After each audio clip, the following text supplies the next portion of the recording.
এই প্রবুদ্ধ নাগরিক সম্মেলনে উপস্থিত নাগরিকবৃন্দ পরিচয় হয়ে গেছে, আমি আর সবার নাম নিচ্ছি না। তার চেয়ে গুরুত্বপূর্ণ আমার সামনে যারা বসে আছেন চেয়ারে, তারাও এই এলাকার বিশিষ্ট আর প্রবুদ্ধ নাগরিক। সবাইকে আমার বাংলা নববর্ষ,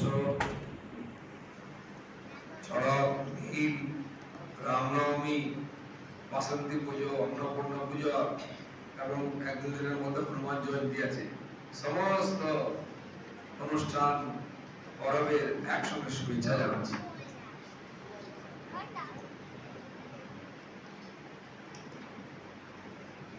আমার গলাটা একটু ভেঙে গেছে। আপনারা জানেন নির্বাচন এলে নেতাদের পা ভাঙে, হাত ভাঙে, মাথাও ভাঙে, গলা কারো করা আমাদের সেটা আমার ভেঙেছে।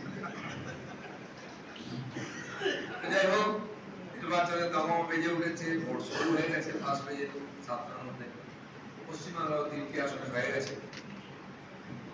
চলবে, এটা আমাদের পঞ্চবার্ষিকী পরিকল্পনা, গণতন্ত্রের সবচেয়ে বড় উৎসব। আমাদের পার্টির সামনে উৎসবও বটে, সবচেয়ে বড় পরীক্ষাও বটে। আর সারা সমাজ এর সঙ্গে কোনোভাবে যুক্ত হওয়া উচিত। কিন্তু আজকে যাদের ডাকা হয়েছে, যাদেরকে আমরা প্রবুদ্ধ নাগরিক, বুদ্ধিজীবী ইত্যাদি মনে করি, যারা গণতন্ত্র বোঝান, যাদের বড় ভূমিকা থাকা উচিত, তাদের ভূমিকা কিন্তু নগণ্যই থাকে। তারা কমপ্লেন করে, এটা কেন হলো না, ওটা কেন হয়নি, এটা কবে হবে। আমি জিজ্ঞেস করি ভোট দিয়েছেন, তখন চুপ হয়ে যান। সব চাই ভোটটা দেবেন না, একটা পয়সা খরচা হয় না, সরকার ছুটি দেয়, সেদিন বাড়িতে বসে থাকবো। বুঝলেন তো, শরীরটা ঠিক নেই, রোদটা পড়বে বেশি, কিন্তু আমার বাড়ির সামনে রাস্তা, জল, বিদ্যুৎ সব চাই। তো তারপরে কি আমাদের অধিকার আছে এরকম সরকার কেন এটা পাল্টাবে? আপনার অধিকার কি আছে যে আমার চাওয়া জিজ্ঞেস করা? কারণ আপনার কোনো যোগদান নেই। আপনি বাড়িতে বসতে পারেন এসির মধ্যে, দেশটা সোনার হয়ে যাবে, এটা কোনদিন হয়নি, পৃথিবীতে কোথাও হয়নি। যে দেশ উন্নতি করেছে সেখানকার নাগরিকরা প্রথমে দায়িত্ব নিয়েছে। যে দেশের নাগরিকরা যত সচেতন, যত প্রভাবশালী, যত পরিশ্রমী, যত ডিসিপ্লিন, সেই দেশ তত উন্নত। আপনারা অনেকে হয়তো অনেক দেশে গেছেন। ভারতে সবকিছু খারাপের একটা ধারণা আমাদের ছিল, এখন অনেক কিছু খারাপ আছে, কিন্তু অনেক কিছু অনেকের চেয়ে ভালো হয়েছে। তার কারণ নাগরিক জীবনের পরিবর্তন হয়েছে, আর সেই পরিবর্তন উপর থেকে হবে, নিচে থেকে হবে।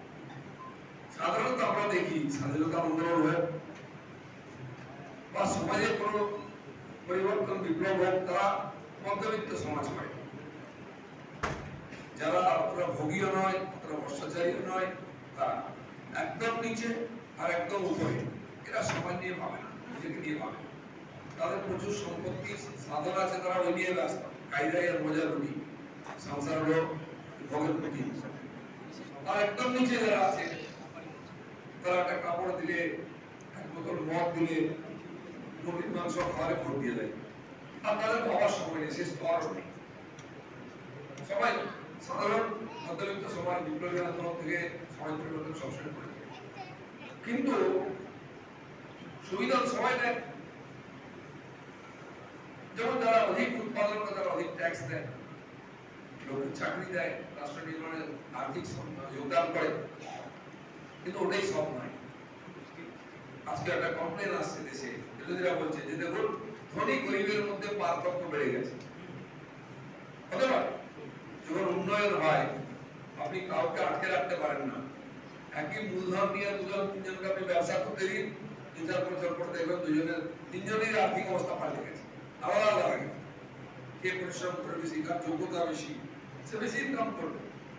সরকার সব সহযোগিতা করছে, আর যত বেশি করবে দেশের সরকার যত লাভ। যদি না করে, তার দোষ সরকারের না। আপনি 100 কোটি টাকা নিয়েছেন, ও 100 কোটি, ও 100 কোটি, কেউ নিয়ে খেয়ে ফুটিয়ে দিচ্ছে, কেউ এটা থেকে 500 কোটি টাকা দিচ্ছে। তো যারা বলেন কথা, তারা বড়দের জন্য কিছু করেননি, তারা গরিবের জন্য কিছু করেন। আর এইসব বলতে বলতে নিশ্চিন্ত প্রায়, যেমন গরিব দুর্বল যারা, তাদেরকে সবসময় সরকারের তরফ থেকে সহায়তা করা উচিত। আমরা তাদের রিজার্ভেশন দিয়েছি পড়াশোনার চাকরির জন্য, তারপরে পিছিয়ে আছে ওরা। তাই আমাদের প্রধানমন্ত্রী তাদের প্রাইমারি রিকোয়ারমেন্ট, প্রাথমিক প্রয়োজন যেটা আছে, আমরা জানি একটা সভ্যতা বা দেশ যদি উন্নত করতে প্রথমে 5টা জিনিস আপনাকে দিতে হবে। আর এই 5টা জিনিস বেশিরভাগ দেশই দিতে পারেনি, সে ক্যাপিটালিস্ট হোক, সে কমিউনিস্ট হোক, সোশ্যালিস্ট হোক। খাদ্য, বস্ত্র, বাসস্থান, শিক্ষা, চিকিৎসা। যারা সামাজিক জানে, যারা অর্থনীতি ছাত্র, তারা আমার চেয়ে ভালো জানেন। এই প্রাথমিক 5টা না দিলে মানুষ হতে পারবে না। খাদ্য চাই শরীর ধারণের জন্য, বস্ত্র চাই লজ্জা নিবারণ বা আমাদের শরীরকে বিভিন্ন ঋতুতে সুস্থ রাখার জন্য, বাসস্থান মানুষ গাছে পালায় থাকতে পারে, জঙ্গলে থাকতে পারে, তাকে ভগবান বানিয়েছে, তাদের বুদ্ধি দিয়েছে, বাড়ি বানিয়ে সুন্দর করে প্রয়োজনে এসি লাগিয়ে বিভিন্ন সিজনের মতো উপযোগী করে বাড়ি সুন্দর গাড়িতে এসে লাগা দিয়েছে।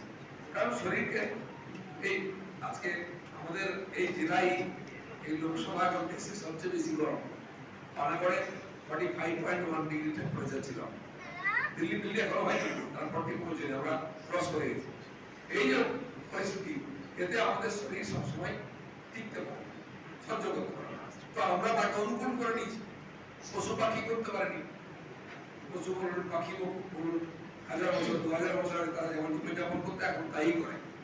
কাকবাসী বানায়, শালিক বানায়, পাখি বানায়, শিয়াল সেই কোটরের মধ্যেই থাকে। কিন্তু মানুষ কোথা থেকে কোথায় পৌঁছে গেছে? চাঁদে পৌঁছে গেল, সূর্যে যাওয়ার চেষ্টা করছে, মঙ্গলগ্রহে পৌঁছে গেছে মুক্তির জন্য। সেটাকে প্রয়োগ করে আমরা আমাদের উপযোগী পরিবেশ তৈরি করে নিই। আজকে যান দুবাইতে, এখন বন্যা হচ্ছে, তাহলে আরব কান্ট্রিতে 55-56 ডিগ্রি টেম্পারেচার হয়ে যায়। তারা উন্নত দেশের টেকনোলজি নিয়ে এসে বাড়ি বানিয়েছে, এসির মধ্যে দিব্যি আছে, মনেই হবে না ওখানে আছে।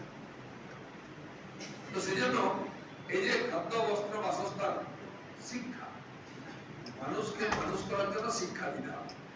আর যুগে যুগে এই ব্যবস্থা ছিল, তার ধরন ধারণ পাল্টে গেছে। শিক্ষা নীতি ভারতবর্ষের 75 বছর পূর্ণ হওয়ার পরে স্বাধীনতা ঘোষণা সেও মোদিই করেছে, ইমপ্লিমেন্ট হচ্ছে সেটা। যারা শিক্ষা জগতে আছেন, প্রাইমারি ইন্ডাস্ট্রি, তারা চেষ্টা করছে। কিন্তু শিক্ষা নিয়ে আমাদের দেশে ভাষণ, মিটিং, বৈঠক খুব হয়েছে।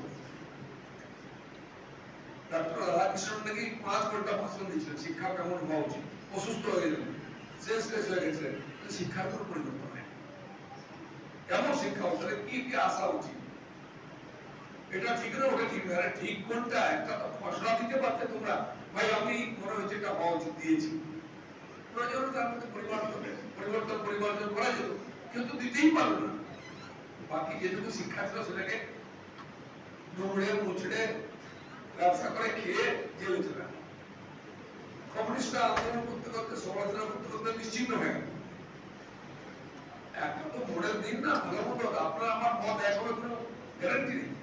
যারা পাশ্চাত্য শিক্ষা, ইংরেজি শিক্ষায় শিক্ষিত হয়েছে, তারা করবেন ওইদিকে। কিন্তু যারা যারা ভারতীয় গুরুকুল পদ্ধতি শিক্ষায় শিক্ষিত হয়েছে, তারা বলবেন ভারতীয় মূল্যবোধের, নৈতিকতার শিক্ষা হওয়া উচিত। তর্ক চলছে, কিন্তু একটা ভোটের তো দিতে পারতেন। আজ নরেন্দ্র মোদী সেটা করেছেন। আপনি শুরু করেছিলেন 5টা সেক্টরে রিমডেলিং, শিক্ষা, স্বাস্থ্য, ডেমোক্রেসি, নির্বাচন, জুডিশিয়ারি, এগুলো নিয়ে সারা দেশে তখন অনেক সেমিনার হয়েছিল। রিপোর্ট জমা করেছিল, সবাই উঠবেন,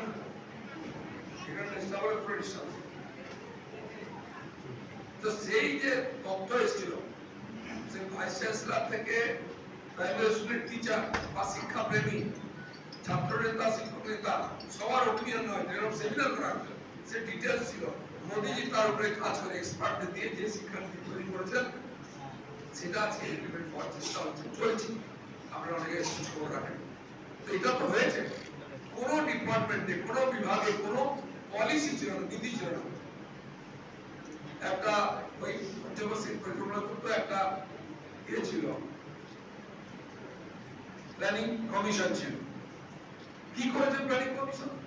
তার রিপোর্ট কে মানত, কাকে কত টাকা দেওয়া হবে, এটা বিভাজন করবে। এই জন্য বুদ্ধি লাগেনি। যে লেবারের চাকরি করে সেও টাকা ইনকাম করে ছেলে মেয়ে বউকে দিয়ে দেয়, আর আম্বানির মতো লোকও সেও 1000 কোটি ইনকাম করে দিয়ে দিচ্ছে। তোদের কি কন্ট্রিবিউশন আছে? তো সেই জন্য সেটাকে সরিয়ে নীতি আয়োগ করা হয়েছে। এগুলো সংগঠনের কাজ যোজনা আছে আগামী দিনে ভবিষ্যতে কি হওয়া উচিত আছে। তো সার্বিকভাবে দেশ স্বাধীন হওয়ার পরে যেরকম পরিকাঠামো তৈরি হওয়া উচিত ছিল তার জন্য কোনো থিঙ্কিং হয়নি। তারা পলিসি ডিসিশন নিচ্ছে, আমার মতো পলিটিশিয়ান না। পলিটিশিয়ানরা সব বলে যে আমি সব জানি আর সব করে দেবো, পৃথিবীতে এমন কোনো কাজ নেই তারা করতে পারে না।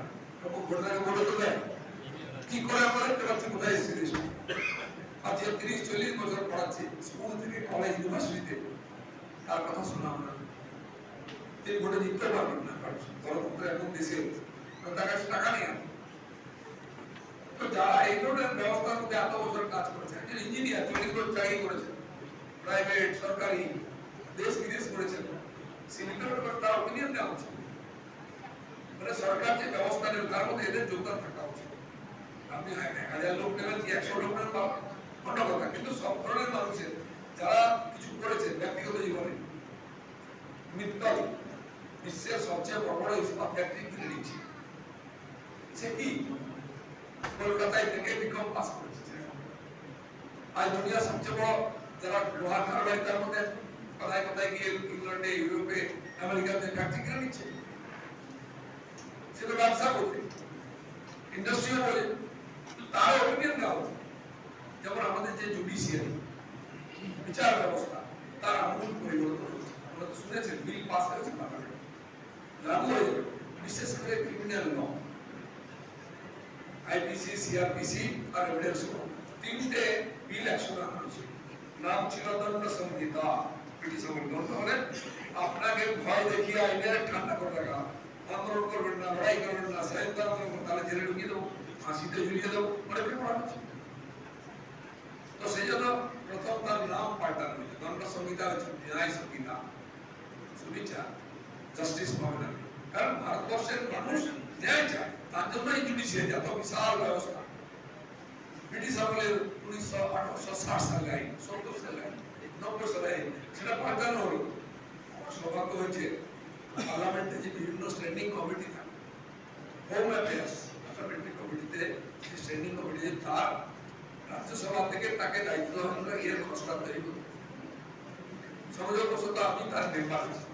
যতগুলো মিটিং হয়েছে, আগে তো হোম মিনিস্ট্রি যারা এক্সপার্ট তারা একটা খসড়া তৈরি করেছিলেন, তারপরে বিভিন্ন ডিপার্টমেন্টে বিভিন্ন যে ল ফার্ম চালায়, বড় লয়ার, জাজ, এক্স জাজ, ডিজিপি, আইজি, যারা আইন নিয়ে ঘাটাঘাটি করেন, সবার অপিনিয়ন সবাই লিখিত নিয়ে এসেছেন, সবাই ডেমো দিয়েছেন, আর সেটাকে নিয়ে পরে সংশোধন করা হয়েছে, বিয়োজন করা হয়েছে। পরে যে খসড়া এসছে, পেশ হয়েছে, পাস হয়েছে, আইন হয়েছে, ইমপ্লিমেন্ট শুরু হয়েছে, দ্বিমত আছে। তো 1860 সালের আইন দুনিয়া চলে গেছে, ব্রিটিশ হয়ে গেছে, তার আইনটা কিন্তু প্রধানমন্ত্রী বলেন আইনকে ডিলিট করতে আমার খুব আনন্দ হয়। 1300 এরকম আইন ছিল যেটা ইনভ্যালিড বা আপনার আমাকে কাজ করতে বাধা দেয়। আমি আপনার নামে কেস করে দেবো, আপনার কাজ আটকে যাবে, ফ্যাক্টরি আটকে যাবে, রাস্তা আটকে যাবে, টেলিফোনের লাইন আসবে না, ইলেকট্রিক লাইন আসবে না, সব পাড়ায় কম বেশি কিছু বদমাস লোক আছে তারা সেটা শুরু করবে আর কাজ আটকে দেয়। ওরা কি দিবে? আপনি যেমন জানবেন রাশিয়ান কোম্পানি যদি এখানে ফ্যাক্টরি করতে আসে, আমেরিকান লবি তার পিছনে লেগে সেটাকে আটকে দেয়। আপনারা টিভি দেখেছেন, এক বলা দলের নামে গিয়ে প্রতিবাদ করছে, কি তোর পড়েছে টাকা দিচ্ছে আমেরিকা। আর আমেরিকান লবি যদি কোনো কোম্পানি এদের ফ্যাক্টরি করতে আসে, হয়তো 2000, 5000, 10,000 টাকা ইনভেস্ট করবে, তো রাশিয়া চীনের লবি এখানে আন্দোলন করে কাজই করতে দেবে না। দেশটা কার আমরা বুঝতে পারতাম না, রাশিয়া, চীন, আমেরিকার লোক এখানে এসে উৎপাদ করবে, তাদের টাকা এখানে আন্দোলন করবে। তো নামই হয়ে গেছে আন্দোলনজীবী। এই কৃষক আন্দোলন কে কি নাম ছিল একটা, দিল্লিতে বসলে 1 বছর ধরে সংখ্যালঘুদের নিয়ে সাইবার নাকি সাইবার খাও খাও ভর্তি করো, মুড়ি আসছে, বোতল আসছে, রাত্রেবেলা বাইকে আসছে, ড্যান্স হচ্ছে, খাচ্ছে, 500 টাকা পাচ্ছে, খাওয়া দাওয়া করছে। কিষাণ আন্দোলন 1 বছর ধরে চলবে, আবার শুরু করার চেষ্টা হয়েছিল, জমাতে পারে না, তাদের টাকা দেওয়ার কোনো ভাব নেই। আপনার দেশ একত্রিত না হোক, শক্তিশালী না হোক, সরকার না আসুক, ডেভেলপমেন্ট না আসুক, আমাদেরই করুন আপনার বছরের বছর, 1-1.5 বছর করেছি আমরা পরাধীনতা, আবার করুন, তার জন্য জন্য কি এক জ্যাক সরস আছে 10,000 কোটি টাকা পাঠায়, হিন্দুকে খ্রিস্টান করতে হবে, সমস্ত সরকারি ডিপার্টমেন্টের বদনাম করতে হবে, মোদীকে বদনাম করতে হবে, বিদেশে ভারতের ইমেজ খারাপ করতে হবে, আর দেওয়ার জন্য প্রস্তুত আছে। আর সেই টাকা তো তার বাপের টাকা না, এখানে যে মাল্টিনেশনাল কোম্পানিগুলো কাজ করে আমাদের লুটপাট করছে, তেল সাবান শ্যাম্পু থেকে আরম্ভ করে চা কিনছি আমরা, আমাদের ট্যাক্স দিয়ে আমাদের দেশের সর্বনাশ হচ্ছে। আর আমাদের দেশে কিছু লোক আছে তারা জন্মগতভাবে খালি চেহারাটা ভারতীয়, বাকি সব বিদেশি, তাদের চোখে দেশের সব খারাপ, সরকার সব তারা তাবেদারি করছে। এখন তাদের আওয়াজটা খুব ধীরে হয়ে গেছে, শোনা যায় না, কিন্তু বেঁচে আছে দেখার জন্য আন্দোলন করে। এই যে দেশের সমস্ত নীতিকে ঘেঁটে দেওয়া, রাষ্ট্রবাদী সরকারকে বদনাম করে হারাবার চেষ্টা করা, তার জন্য বিদেশের ফান্ডিং নেওয়া, এখানে বাঁধ কেন 2 ফুট বেশি হয়ে গেল তার জন্য আন্দোলন হয়ে গেল, যে বাঁধের জন্য প্রায় 1000 একর জমি শেষ দেখতে হবে, তার মানে কোথায় হয়নি করুন আপনি গত 20-30 বছর দেখুন, কিছু লোক ছিল আর তারা আবার কি এসে সেমিনারে ভাষণ দেবে, তারা রেওয়ার্ড পাবে, তারা বড় বড় পুরস্কার পাবে বিদেশে, তারা এখানে বই লিখবে এই দেশের সংস্কৃতি, ধর্ম, পরম্পরা, রীতি রেওয়াজের বিরুদ্ধে, তাকে একটা দেশের একটা সংস্থা তাকে পুরস্কার দেবে, সে এখানে প্রবন্ধ লিখবে সরকারের সমস্ত নীতির বিরুদ্ধে, সেটা পেপারে ছাপার জন্য তারাও বিদেশের পয়সা পাচ্ছে, আর তারা সারা দুনিয়ায় ঘুরে ঘুরে ভারতকে খাচ্ছে, এরকম বহু লোক আছে। আর তারাই ভারতবর্ষের ভারতরত্ন, পদ্মভূষণ, পদ্মবিভূষণ থেকে আরম্ভ করে সব পুরস্কার পায়। যারা আপনার আমার মতো সাধারণ মানুষ, যে 40 বছর শিক্ষকতা করলো, জেনারেশন তৈরি করলো, যে ইঞ্জিনিয়ার, যে ব্রিজ বানিয়ে সব করেছে, সে পুরস্কার পাওয়ার তার নাম আসবে। কিন্তু আজ এমন লোক পুরস্কার পাচ্ছে যার নাম কেউ জানে না। দেখুন পদ্মভূষণ, পদ্মবিভূষণ আমাদের বাংলার লোক পেয়ে আমার চিন্তা না, সে নীরবে নিবৃত্তে সমাজের কাজ করেছে। এমন লোক পদ্মভূষণ পাচ্ছে, রাষ্ট্রপতি ভবনে হাঁটতে যাচ্ছে, পায়ে চপ্পল নেই, 72 বছরের মহিলা গায়ে ব্লাউজ পরেনি, জীবনে ব্লাউজ পরেনি, কর্ণাটকের থেকে জঙ্গল থেকে নিয়ে আসা হয়েছে 72 বছরের মা, তিনি যখন ওখান থেকে আসবেন দিল্লিতে রাষ্ট্রপতি ভবনে যেতে হবে, তা আমাদের এমএলএ ছিল, সে ব্লাউজ নিয়ে আম্মা এই জামাটা পরে যেতে হবে দিল্লিতে, বলে আমি তো কোনদিন পরিনি, সে প্রথম ব্লাউজ পরলো, বিয়ে তো পরেনি, চপ্পল দিয়েছে, পা তো ভেঙে গেছে, হেঁটে হেঁটে জঙ্গল, চপ্পল পায়ে রাখছে না, বলে এটা পরে যেতে হবে রাষ্ট্রপতি ভবনে। কি করেছেন তিনি? তাকে কেন পদ্মভূষণ দেওয়া হচ্ছে? তিনি 6 লক্ষ গাছ লাগিয়েছেন সারা জীবন। একজন মহিলা পুরস্কার পাচ্ছেন, তিনি সবজি বিক্রি করে হসপিটাল তৈরি করেছেন। একজন মহিলা ছাগল চাষ করে গ্রামে শৌচালয় তৈরি করেছে। সমাজের পরিবর্তন ওইখান থেকে হয়, যারা পরিবর্তনের কাণ্ডারি তাদের সম্মান পাওয়া উচিত।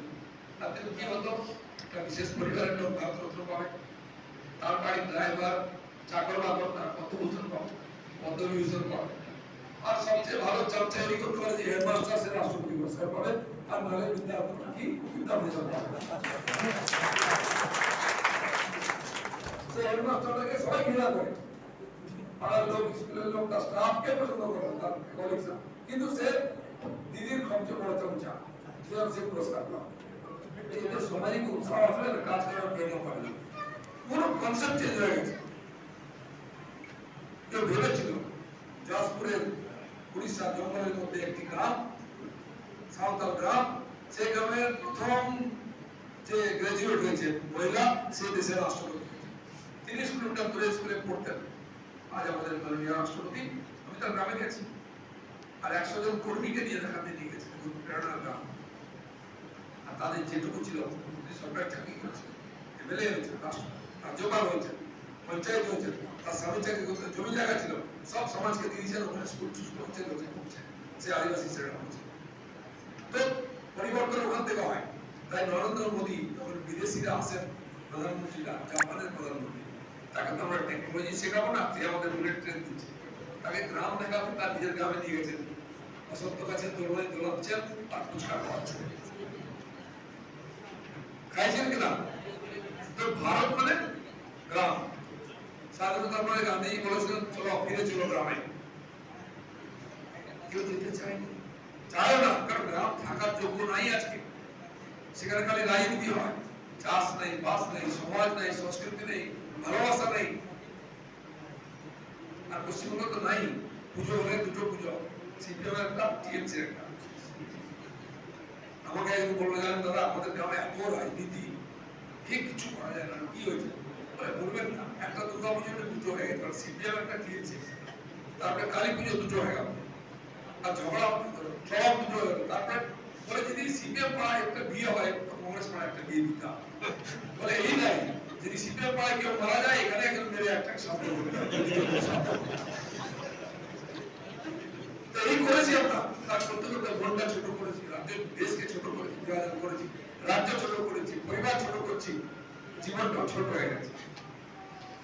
তো বড় ভাবটা আমাদের প্রধানমন্ত্রী কি ভাবছেন, স্ট্যাচু বানাও দুনিয়া দেখবে সবচেয়ে বড়। সরকারের স্ট্যাচু বানিয়েছে গুজরাটে, সবচেয়ে বড় বিজনেস সেন্টার হচ্ছে টুরিস্ট সেন্টার, আর সবচেয়ে বড় সেন্টার। ফ্লাইওভার বানিয়েছেন 18 কিলোমিটার মুম্বাইতে, সমুদ্রের ভেতর দিয়ে। আপনারা যারা মুম্বাই গেছেন জানেন কিরকম মুম্বাইতে জাম পায়, আমরাও কোথাও বসে গেছিলাম। তো 1.5 ঘন্টা রাস্তা, 20 মিনিটে আপনি পৌঁছে যাবেন সমুদ্রের ভেতর দিয়ে।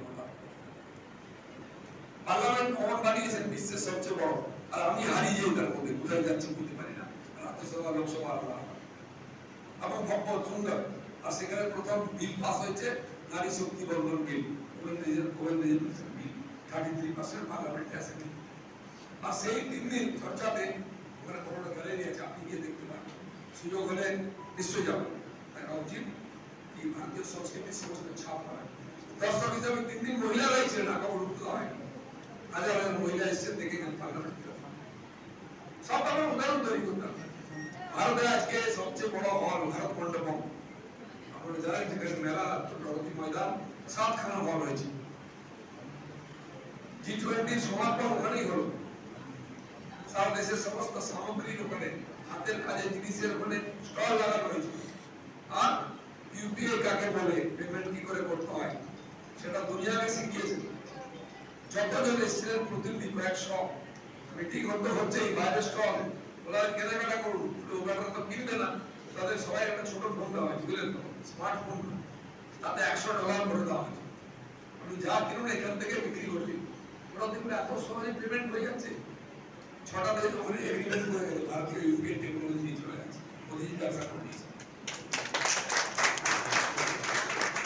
বিক্রি, বাটা, ব্যবসা সব। এবং আপনারা শুনেছেন যারা মহিলা এসেছিলেন প্রতিনিধি, সবাইকে ভারতীয় শাড়ি দেওয়া হয়, ওনাকে শাড়িও করছে। আমাদের দেশের লোকেরা একটু 2 দিন ইংরেজি শিখলে বিদেশ গেলে সুটকোট করে চলে আসে, সুযোগ পেলে ফর্সা বিয়ে করে ওখান থেকে বউ নিয়ে চলে আসে। আর ওরা এসে শাড়ি করছে আছে, লেখা আছে সামনে সব দেশের নাম। ওখানে প্রথম লেখা হলো ভারত, ইন্ডিয়া লেখা হয়নি। তাতে অনেকের প্রাণ বেরিয়ে যাচ্ছিল, যারা বাপ করে গেছে ভারত শুনতে। ইন্ডিয়া ইন্ডিয়া শুনে শুনে কি হয়ে গেছে যেন, মনে হচ্ছে ইংরেজ হয়েই গেছে, কোথায় জাপ চলে গেল এবারে। কি মানসিকতা তৈরি করেছি আমরা।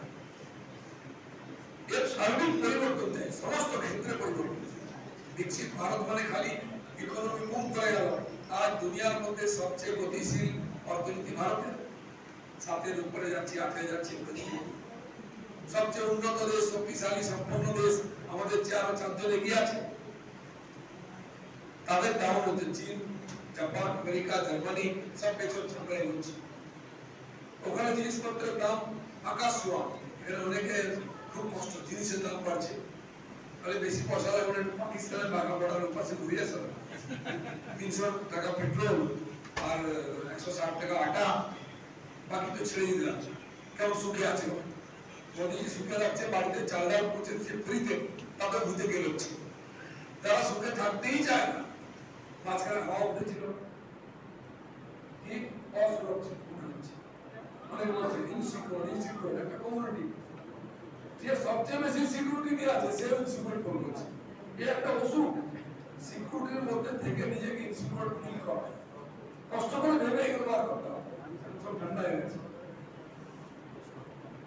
তো এই যে পরিস্থিতি তৈরি হয়েছে, সেটা সুযোগ নিয়ে দেশের বিরোধিতা করার যে চক্রান্ত, তার জবাব দেওয়া দরকার আছে।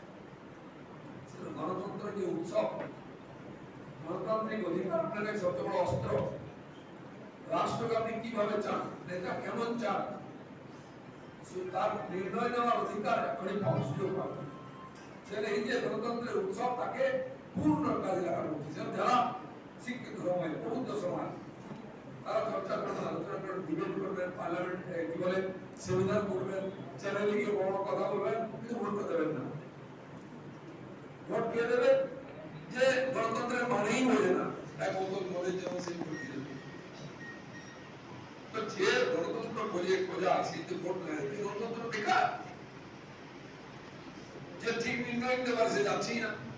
তাই শহরে 50-60% ভোট পড়ে, পশ্চিমবাংলায় অন্য রাজ্যে তো 40-50%। গ্রামে যেখানে কম শিক্ষিত, গরিব, পিছিয়ে থাকা লোক আছে, হিন্দু এলাকা 80-85%, আর মুসলিম এলাকায় 95% পড়ে। কে দেয় কেন দেয় কিছু জানা যায় না। তো এখানে সংখ্যালঘু সমাজ 30% থাকলেও টোটাল ভোটিং হয়ে গেলে তারা 40% বেশি ভোট তাদের নিয়ে যায়। আপনার 70%, তার মধ্যে 70-80% ভোট দেবে।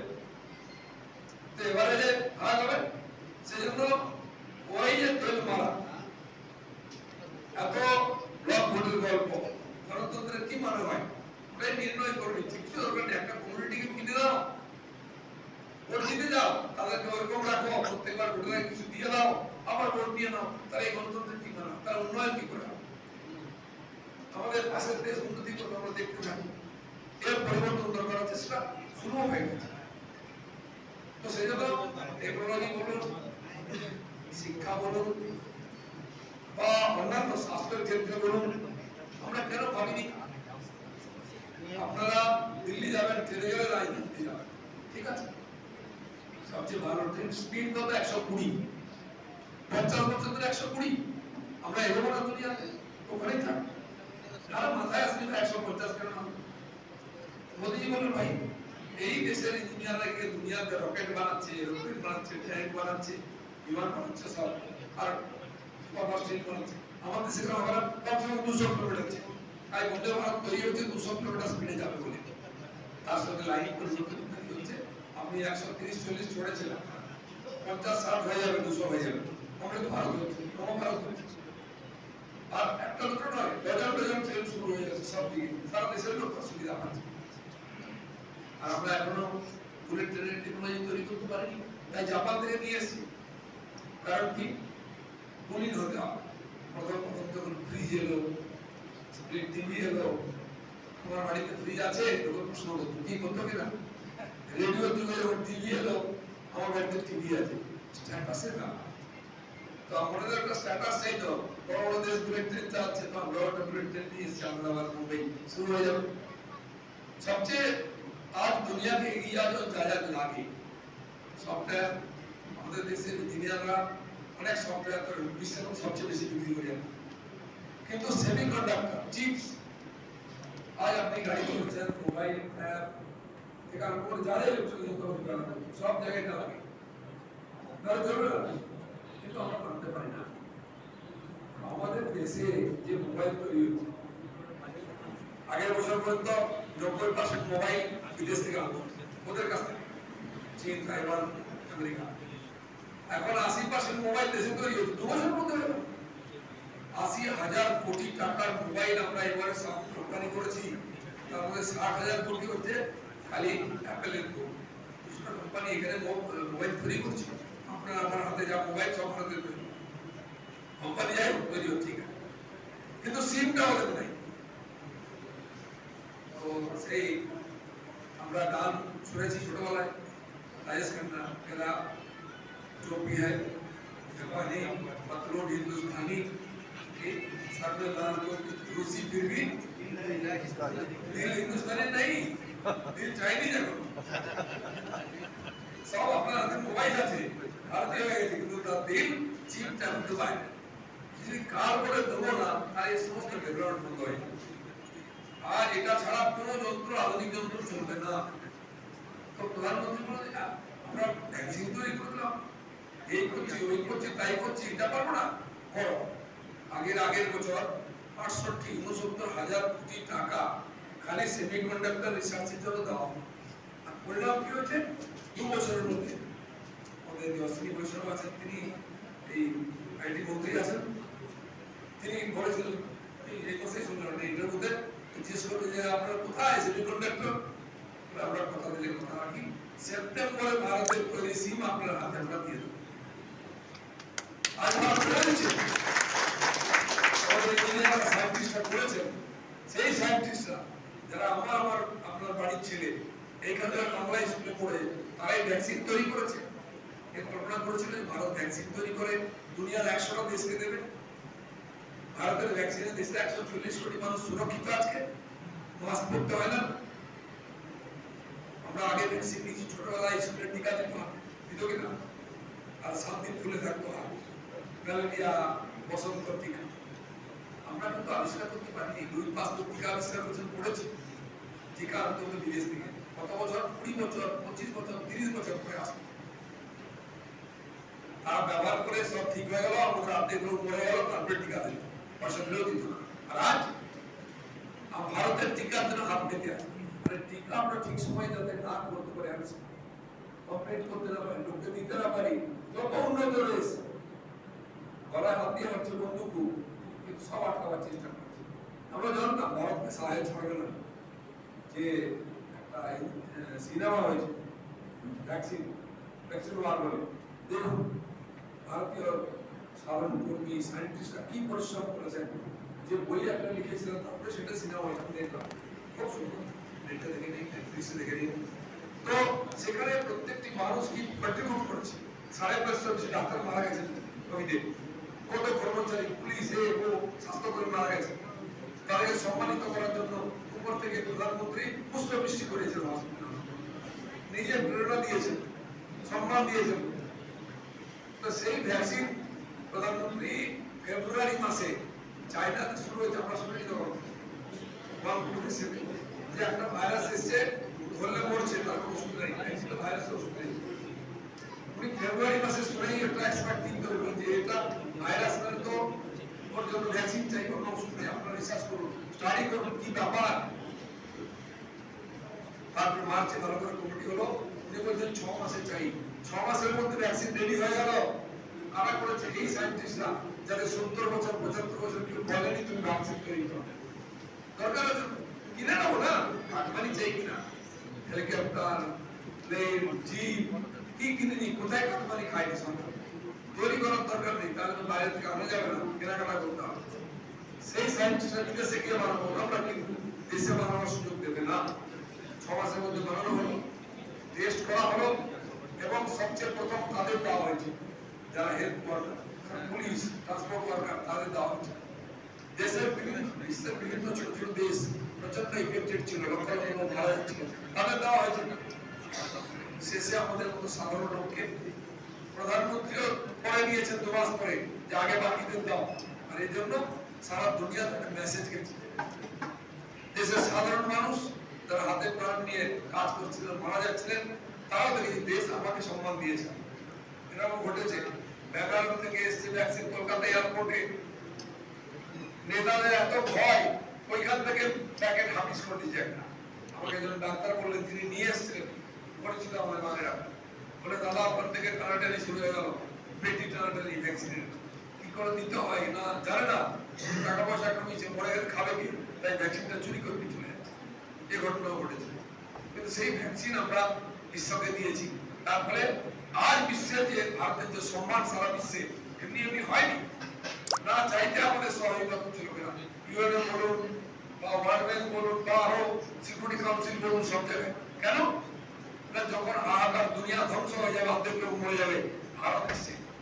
আজ ব্রাজিলের প্রেসিডেন্ট আমাদের প্রাইম মিনিস্টারকে বলছেন, আপনি তো আমাদের কাছে হনুমানজি, ওটা কি করে জানলো হনুমানজিকে? ওরাও জানে ভারতের সংস্কৃতি। কেন না, যখন লক্ষণকে শক্তিশালী লেগেছিল, হনুমানজি গেছিলেন হিমালয়ে, বিশাল লক্ষণ নিয়ে সঞ্জীবনী মুঠি নিয়ে এসেছিলেন, বেঁচেছিলেন, তিনি যুদ্ধ জিতেছিলেন। উনি বলেছেন যদি ভারত আমাদের ভ্যাকসিন না দিত, ব্রাজিলে অর্ধেক লোক মরে যেত। তাই আপনি আপনাদের পরম্পরাদের যে পরম্পরাকে নিয়েছেন, আপনি নিজে ভ্যাকসিন নেননি, মোদীজি আগে আমাদের দেশের লোককে দিয়েছেন। আরেকটা দেশ বলছে, আপনাদের পূর্বপুরুষরা বলেছে বসুধৈব কুটুম্বকম, সর্বেপি সুখিনঃ সন্তু, সর্বে সন্তু নিরাময়াঃ, সর্বে ভদ্রাণি পশ্যন্তু মা কশ্চিৎ দুঃখভাগ্ ভবেৎ। যে সবাই সুখী থাক, সুস্থ থাক, কেউ কষ্ট না পায়, খারাপ দৃশ্য না নাকি, খারাপ কথা না বলতে তো আপনি নেই। মার্কস সাহেব তো অনেক ভালো কথা লিখেছিলেন, আজকে মনে রেখেছি। যারা একটা নিয়ে ঘুরে বেড়াতো ডাস ক্যাপিটাল, তারা কোথায়, সে ক্যাপিটাল কোথায়, ক্যাপিটালিস্ট হয়ে গেল। তো আমরা কিন্তু যখন সংকট এসেছে আমাদের কথা ব্যবহারকে এক করে দেখিয়েছি। বসুধৈব কুটুম্বকম মানে সবাই আমার আত্মীয় মুখে বললে হবে না, আত্মীয় সঙ্গে দাঁড়াতে হবে। যখন সবচেয়ে বড় সংকট এসেছে ভারত সবচেয়ে বড় কন্ট্রিবিউশন দিয়েছে, ভ্যাকসিন দিয়েছে, মানুষ বাঁচিয়েছে। অনেক দেশে দুর্ভিক্ষ, চাল ডাল পেট্রোল দিচ্ছি আমরা। টেকনোলজি বাকি মোবাইল ইত্যাদি সেবা, দুনিয়ার যেখানে ভূমিকম্প হবে, সুনামি হবে, যা সংকট হবে, জলোচ্ছ্বাস হবে, ভারতের ডাক্তার আগে পৌঁছবে, ইন্ডিয়ার টিম পৌঁছবে, ভারতের ওষুধ পৌঁছবে। কোভিডের সময় ওষুধ সাপ্লাই বন্ধ হয়ে গেছিল, আমেরিকার 40% ওষুধ ভারত থেকে যায়, আমাদের ফার্মা কোম্পানিগুলো দেয়। তাই মোদিজি বলেছেন ফার্মাসিউটিক্যালস, ফার্মা কোম্পানি ভারতবর্ষের দুনিয়া 1 নম্বর হবে, আর 2 বছরের মধ্যে হবেই। সব জিনিস 1 নম্বর হবে। এই যে এগোচ্ছে, তাদের দেশের মানুষের যোগদান চাই।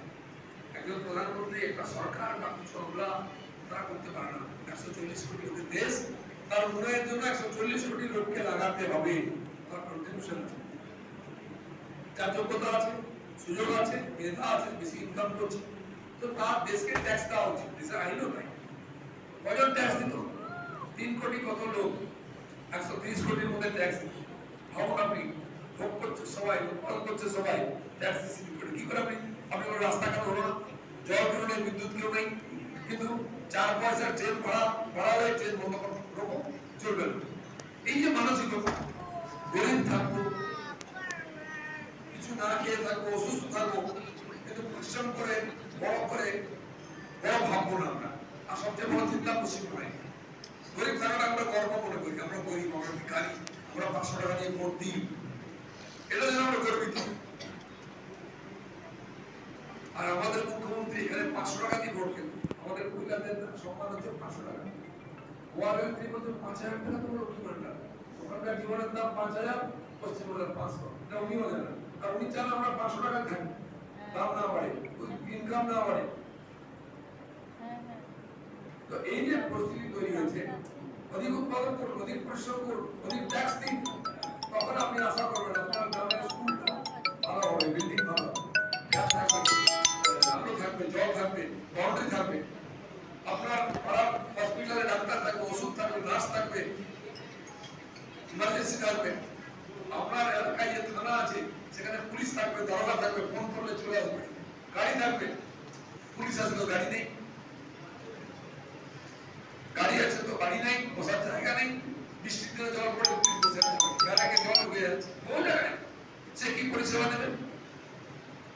তো প্রত্যেকটি জিনিসকে ভেঙে নষ্ট করে দেওয়া আমার দুর্ভাগ্য।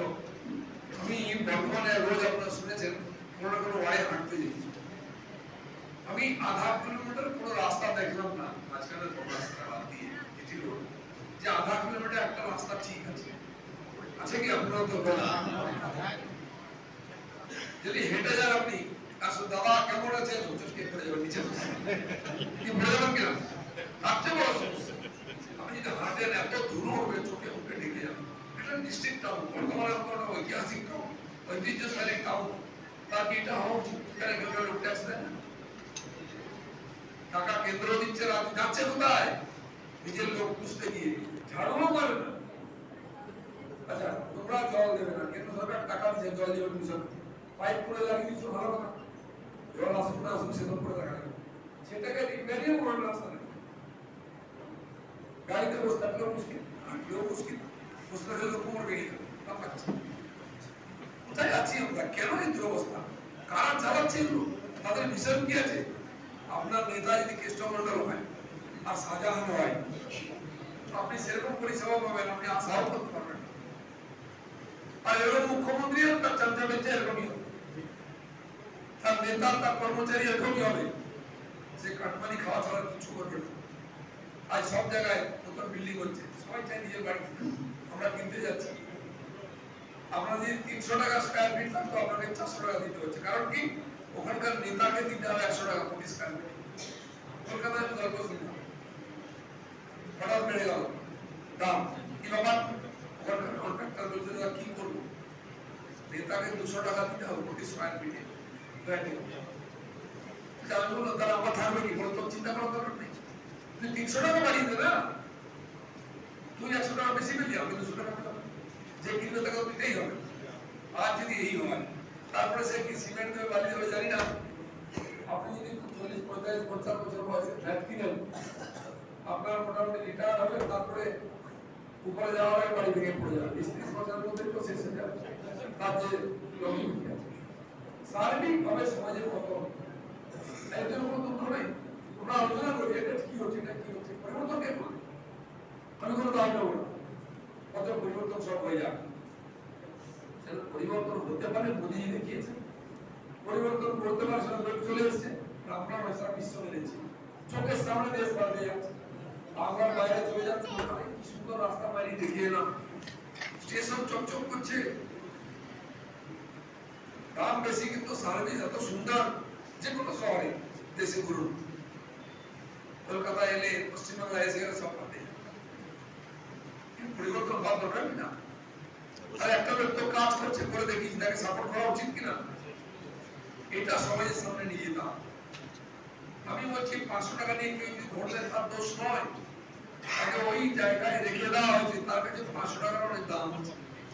অনেকে আবার দেখি 500 টাকা পেয়ে মাসে একবার বিউটি পার্লারে যায়, সেরকম লোক আছে। কিন্তু আজকে 500 টাকার জন্য লোকের লাইন দিয়েছে, হাজার হাজার লোক পায়ে চাপা পড়ে মারা গেছে অনেক মহিলা, কেন 500 টাকার জন্য এরকম করছে? কারণ কি, মানুষের চাওয়া পাওয়াটা এখানে নামিয়ে দেওয়া হচ্ছে, মানুষকে এমন গরিব করে রাখা হয়েছে, সে 500 টাকার জন্য দৌড়বে, সে ভাবতে পারে না কিছু, নিয়ত নেই, তারপরে দেখা যাবে। নরেন্দ্র মোদীকে একটা চিঠি লিখে নি, একটা ফোন করেনি, সে 3 লাখ টাকার বাড়ি বানিয়ে দিচ্ছে, লাখপতি করে, শৌচালয় করে দিচ্ছে, গ্যাস দিচ্ছে। কোন কৃষক বলেনি মোদীজি আমার সার্ভিস কেনার পয়সা নেই, টাকা দিন। আজকে 11 কোটির বেশি কৃষক বাড়িতে বসে বছরে 6,000 টাকা কৃষক সম্মান নিধি পাচ্ছে। এবারে আলু চাষ মেদিনীপুর, বাঁকুড়া, বর্ধমান কিছু এলাকা আর আরামবাগ এলাকায় বৃষ্টিতে পচে গেল, ফার্স্ট টাইম গাছ হয়ে গেছিল, পচে গেল, সব ইনভেস্ট করে দিচ্ছে, সে চাষি কোথায় যাবে? তো তার ব্যাংকে 6,000 টাকা থাকে, সে আবার চাষটা শুরু করতে পারে। এই যে ধান কাটা হচ্ছে, বা বৃষ্টির ধান কাটা হয়ে গেল, পরের মাসে তাকে তোলা দিতে হবে। বর্তমানে তো চারিদিকে ধান কাটা শুরু হয়ে যাচ্ছে, চারদিকে সবুজ হলুদ, তো সেই ধানটা বিক্রি না করলে চাষ করবে কি করছে? সেই ধান সরকার কিনছে, এখানকার জমা দিয়ে আসুন 3 মাস পরে আপনি চেক পাবেন, তো 3 মাসের মধ্যে চাষ শুরু হয়ে যাবে। জল দিতে হবে, লাঙল দিতে হবে, বীজ দিতে হবে, লোকের জলের দাম দিতে হবে, কি করে করবেন? মহাজনও দেবে না টাকা, তাহলে 1400 টাকা দিতে হবে, কুইন্টাল 800 টাকা। এবারে প্রথমবার 2000 টাকার বেশি কুইন্টাল খোলা মার্কেটে ধান বিক্রি হচ্ছে, চাষিরা পয়সা পেয়েছে। কেন্দ্র সরকার 2090 টাকা দিচ্ছে, আর মোদী যখন প্রাইম মিনিস্টার হলেন 1250 টাকা ছিল ধান। তো তাকে 3 কিস্তি 2000 করে টাকা দেওয়া হচ্ছে, সে চাইলে যখন ইচ্ছা চাষ করতে পারে, ওই ধান বিক্রি হোক না হোক, পরে ধান চাষ করতে পারে। এটা হচ্ছে দূরদর্শী। তো চাষি শ্রমিকদের বিমা, অতি সাধারণ স্তরে যারা হাতের কাজ করে, প্রজেক্ট এসছে বিশ্বকর্মা যোজনা। উদ্দেশ্য কি? আমরা যে সামাজিক ব্যবস্থায় আছি, দেখুন গ্রামে বলুন, শহরে বলুন, যা পেশা ছিল, জাতিগত পেশা ছিল, নাপিত, চুল কাটবে, চোপা, কাপড় কাটবে, চাষা চাষ করবে, লোহা, সোনা, সেকরা, এরা কি কামাল, এরা জাতিগত ভাবে পুরুষের ভাবে ওই কাজ করতো, এফিসিয়েন্সি ওইটুকু ছিল। আজ আপনি ওর কাছ থেকে কোদাল কিনতে গেলে দাম বেশি, সুন্দর নয়, টাকা সেই কোদাল কম দামে বানিয়ে আপনার বাড়িতে দিয়ে যাচ্ছে, তো ব্যবসা উঠে যাচ্ছে। ছেলে পুলের আজকাল আমি দেখেছি গ্রামে একটা বোতলে নিয়ে যাচ্ছে, আর জমিতে লাঙল দিচ্ছে, নাপিত যাচ্ছে, গাছে কাকা কোথায় বলে এই যে চলে গেল, আইলে বসলো, জল ঢেলে দিয়ে লাইনটাকে দিয়ে চলে গেল। এইভাবে চলেছে আপনাদের গ্রামে বড় হচ্ছে। আজ সেদিন নাই, সেই বাড়ির ছেলেও সেরে হয়ে যাচ্ছে চুল কাটতে 100 টাকা। তাহলে নাপিতের ছেলেকে তো আপডেট হতে হবে, তো তাকে বলা হয় তোমাকে 1 লাখ টাকা লোন দেওয়া হচ্ছে, 15 দিনের 1 মাসের ট্রেনিং দেওয়া হবে, প্রতিদিন 500 টাকা করে টাকা। তোমাকে ব্যবসাও কি করতে শেখানো হবে, তোমাকে চুল কাটতে শেখানো হবে। যাবে আমি বলে সব জায়গায় দেখবেন চুল একটা পোস্টার পড়ে আছে, ঢুকলে 500 টাকা দিন। তো সেই নাপিতের ছেলেকে ভালো ইনস্ট্রুমেন্ট দিয়ে ট্রেনিং দিয়ে একটু আইডিয়া দাও, ভালো দুটো দিয়ে লাগাও, আয়না লাগাও, দোকানটা একটু সাজাও, তাহলে করতে আসবে। মহিলারাও সুযোগ দিতে যাবে, বিউটি পার্লার সবাই যাচ্ছে, একটু সাজিয়ে গুছিয়ে করো, ট্রেনিং দাও। প্রত্যেকটি পেশাতে আজকে আধুনিকতায়। আমি এই দীপাবলির আগে গেছিলাম নদিয়াতে, কুমোরপাড়ায় গ্রাম, এরকম বড় একটা মেশিন, এই যে আপনার প্রদীপ তৈরি করে আগে হাতে তৈরি করতো 15 পয়সায়, আজকে সেটা 50 পয়সা প্রদীপ। কারণ তো খাপ আছে, 10টা খাপে কাদা দিয়ে চেপে দিন, 10টা প্রদীপ সুন্দর কারুকার্য হয়ে গেল, যেটা আপনি বাজারে পাবেন। আপনি হেসে হেসে 50 পয়সা দিয়ে নিয়ে আসেন, তো 15 পয়সায় বিক্রি হলে 2 পয়সা লাভ হতো, 50 পয়সায় বিক্রি করলে 20 পয়সা লাভ। তাকে ট্রেনিং দেওয়া হচ্ছে, 100 টাকা 1 লাখ টাকা দেওয়া হচ্ছে, তুমি মেশিন কেন 10,000 20,000 30,000 মেশিন ট্রেনিং দেওয়া হচ্ছে।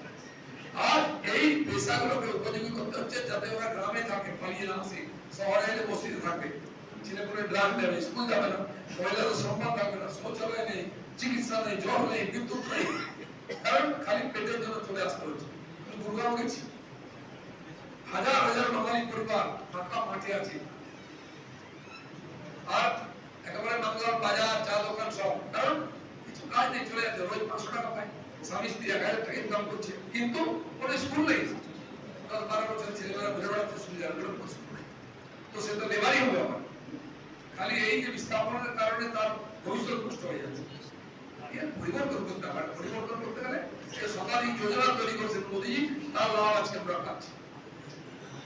তার প্রাথমিক প্রয়োজন যেটা পারেনি, গ্যাস দিন, শৌচালয় দিন, বাড়ি দিন, এগুলো দিন যাদের দরিদ্র সীমার উপরে আছে। তাই 25 কোটি লোক একদম দরিদ্র সীমার উপরে আছে। সে পারেনি বলে তাকে সাহায্য করা, যে পারবে তাকে ট্রেনিং দিন, শিক্ষা দিন, তাকে টাকা দিন, সে বিজনেস শুরু করুন, একবার ফেল করে আবার দিন, তাই হচ্ছে। তাই পরিবর্তন। তো সেই জন্য যেমন চাষিদের বা যারা হাতের কাজ করে এই ধরনের কাজ লোকেদের যেমন বিকাশ হচ্ছে, সেরকম আজকে হাইওয়ে হচ্ছে, রেলওয়ে হচ্ছে, এয়ারপোর্ট হচ্ছে, medical college, AIIMS, engineering college, nursing college, হাজার হাজার লক্ষ লক্ষ ছেলে মেয়ে পড়াশোনা করে দেশে বিদেশে চাকরি করছে। এটা বিকশিত ভারত। প্রথম মানুষের জীবনের বিকাশ, তার মনের বিকাশ দরকার আছে, তার দরকার আছে। সেই নেতা আমরা পেয়েছি 2 বছর পরে, শতাব্দী দেশেও 100 বছরের নেতা লোকে পায় না, যেটা ভারত পেয়েছে। সেই নেতার হাতকে শক্ত করতে হবে, তাহলে দেশ শক্ত। এই কথাটা সমাজকে বলতে হবে কি, হাজার প্রজেক্ট, হাজার কথা বলার আছে, বলুন। তার স্বাভিমান জানানোর জন্য কিছু কাজ করতে হবে। চীন থাপ্পড় মেরে দিয়ে যাবে, পাকিস্তান থাপ্পড় মেরে যাবে, কারণ এটা কি মন্দিরের ঘন্টি নাকি যে পারবে বাজিয়ে দেবে? ভারত কি এরকম থাকবে নাকি? এখানে মাইন ফাটবে, হসপিটালে, স্টেশনে কম বিস্ফোরণ হবে, আর মনমোহনজি চিঠি লিখবেন, আরে মুশারফ সাহেব এটা কি হচ্ছে, ঠিক হচ্ছে না, কি রে ভাই, চিঠি তো লিখবে, ইউএনতে লিখবে যে আমাকে ঠকেছে, আমাকে রাষ্ট্র ব্যবস্থায় পিটেছে, পুলওয়ামা হলো, তারপরে এমন হলো, আর দ্বিতীয়বার দিকে তাকায় না, ভয়, টাকাটাও ভয় করে, এরকম ঢুকে ভিতরে ঢুকে অপারেশন। এটা ভারত, লোক আজ ভারতকে সেভাবে দেখছে। আর যেমন দেশের সুরক্ষা, আর কোন টেররিস্ট গ্রুপ দেশের বোমা শুরু করতে পারবে? আগে রোজ শুনতাম এত মারা গেল, এত মারা গেল, সিএসএফ, বিএসএফ, আর 1,000 কোটি টাকার ঘোটালা, এটা ছিল খবর। টেররিস্ট অ্যাক্টিভিটি আর দুর্নীতি, না খাওয়া না খালে তো না খালি স্লোগান নয়, যে খেয়েছে তার পেট থেকে বার করে নিয়ে আসছে, তার জেলে ভাত খাওয়াচ্ছে, বাঁচার রাস্তা নেই, গরিব মানুষের ধন সম্পত্তি লুট করে খাওয়াতে পারবে।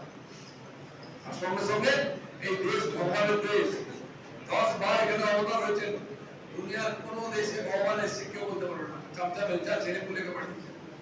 প্রতিদিন ভগবান যখন ইচ্ছা হয় আসতে, ভারতে আসেন, 10 বার এসে, এবং বলে গেছেন দরকার আবার আসবো, ঠিকঠাক থাকো, নাহলে কিন্তু অসুবিধা আছে।